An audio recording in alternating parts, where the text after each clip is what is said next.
بسم اللہ الرحمن الرحیم۔ شروع کرتا ہوں اللہ کریم کے بابرکت نام سے جو ظاہر اور چھپی ساری کائناتوں کا اکیلا خالق اور مالک ہے۔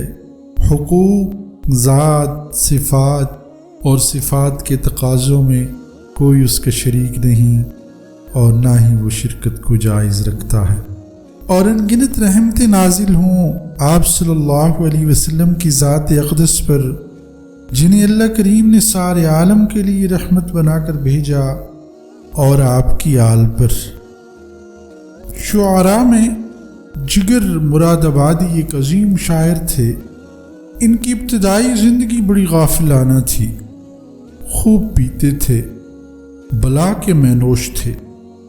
اتفاق سے مشاعروں میں کہیں حضرت خواجہ عزیز الحسن کے ساتھ ملنا جلنا قائم ہوا، اور حضرت خواجہ چونکہ حضرت تھانوی رحمہ اللہ کے خلیفہ مجاز تھے، اچھی دنیاوی تعلیم، لیکن چونکہ ساری گرہیں کھل چکی تھی اور مزاج پہ درویشی غالب تھی، اور جگر صاحب ان کی فقیرانہ زندگی سے بڑے متاثر تھے۔ ایک دفعہ پوچھنے لگے، خواجہ صاحب یہ آپ نے دنیا کے تکلفات کو چھوڑ کر سادگی کو کیسے اپنایا؟ تو انہوں نے فرمایا، میں نے یہ انداز تھانہ بھون سے سیکھے ہیں۔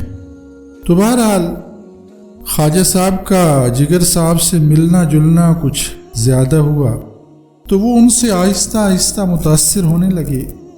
ایک دن جگر صاحب کہنے لگے، بھائی میرا جی تو چاہتا ہے میں بھی تھانہ بھون جاؤں، لیکن میری ایک شرط ہے۔ خواجہ صاحب نے پوچھا کون سی؟ کہنے لگے وہاں جا کر بھی پیوں گا، یہ میری عادت ہے، اسے چھوڑ نہیں سکتا۔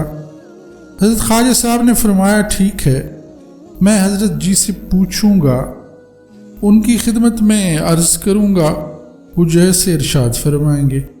تو ایک دن اتفاق سے حضرت خواجہ صاحب نے حضرت تھانوی رحمہ اللہ سے پوچھا کہ حضرت ایک بندہ ہے، بڑے کام کا ہے، آنا بھی چاہتا ہے، مگر شرط لگاتا ہے کہ یہاں آ کر بھی پیوں گا۔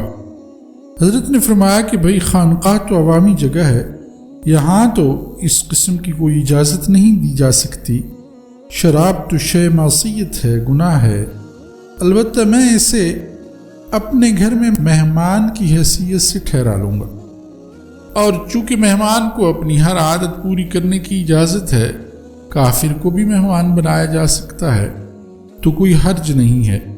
چنانچہ جگر صاحب وہاں تیار ہو کر پہنچ گئے اور حضرت سے ملاقات ہوئی، حضرت پہ نظر پڑی اور پھر حضرت کی نظر دل میں اتر گئی، پینا پلانا تو سب بھول گیا۔